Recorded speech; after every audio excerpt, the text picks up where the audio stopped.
कहा तो जाता है कि पूरे यूपी का सर्वांगीण विकास हो रहा है, मगर इकोनॉमिक सर्वे कुछ और ही बयान करता है।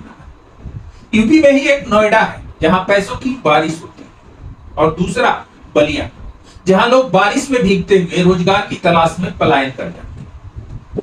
नोएडा की प्रति व्यक्ति आय 10 लाख रुपए से ऊपर है और बलिया 47,067 रुपए। बलिया वाले खूब अगराएंगे तो कहेंगे कमासुत बहरवासुत हमारे भी घर के, कभी कभार खोज खबर भी ले लेते हैं।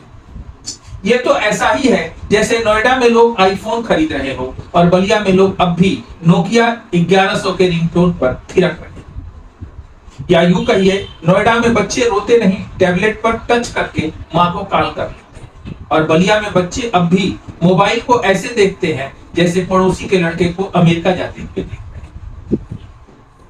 यहाँ रोजगार के नाम पर दो ही विकल्प है, या तो मुंबई दिल्ली चलो या फिर सूरत। जो रुक गया वो या तो कोचिंग खोल लेता है या चाय की दुकान।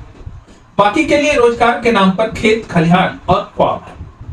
फैक्ट्रियां वो तो बस नेताओं के अपवादों में खुलती है। फिलहाल गुजरात की तर्ज पर पेट्रोल डीजल की गमक का लुत्फ उठा रहे हैं। शिक्षा, स्कूलों में बच्चे ए फॉर एप्पल सीखते हैं, पर टैबलेट तो दूर, बहुतेरे कॉपी किताब तक तो तरसते। स्वास्थ्य, कायदे का अस्पताल नहीं, डॉक्टर की जगह झोला छाप दवा बांटते हैं। एक्सरे मशीन चल नहीं रही है, लेकिन कंपाउंडर कहता है हम आंखों से देखकर बता देंगे हड्डी टूटी है कि सपना। याद है सोनबरसा सीएचसी, वहां फर्श पर प्रसूता ने बच्चे को जन्म दिया।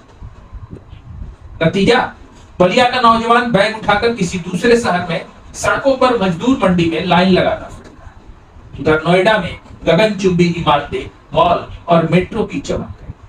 वहां लोग स्टारबक्स में कॉफी पीते हैं और बलिया में लोग चाय की टपरी पर कटिंग के लिए तरसते हैं। नोएडा में स्टार्टअप्स की बाढ़ है और बलिया में बाढ़ सिर्फ बरसात में आती है, वो भी फसलों को डुबोने के लिए। नोएडा में लोग वर्क फ्रॉम होम करते हैं और बलिया में लोग होम छोड़कर वर्क की तलाश में भटकते हैं। जब नोएडा ने आईटी हब बनने की ठानी और बलिया को बिहार का रिश्तेदार कहकर छोड़ दिया गया, नेता आते हैं, वादे भी करते हैं, पर बलिया में सड़कें अब भी चांद की सैर करवाती हैं। विकास के नाम पर बलिया के हिस्से में आते हैं थोक भाव में चुटभइये नेता, जो बड़े नेताओं के पिछलग्गू हैं। तो क्या बलिया को नोएडा बनाने की जरूरत है? शायद नहीं।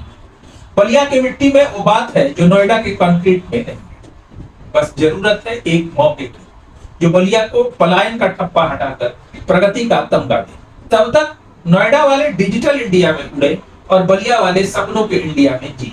बलिया में शेर कभी आजादी की लड़ाई लड़ा, अब वही के युवक डिलीवरी बॉय के एप्लीकेशन डाउनलोड करते हैं, लेकिन उम्मीद अब भी जिंदा है।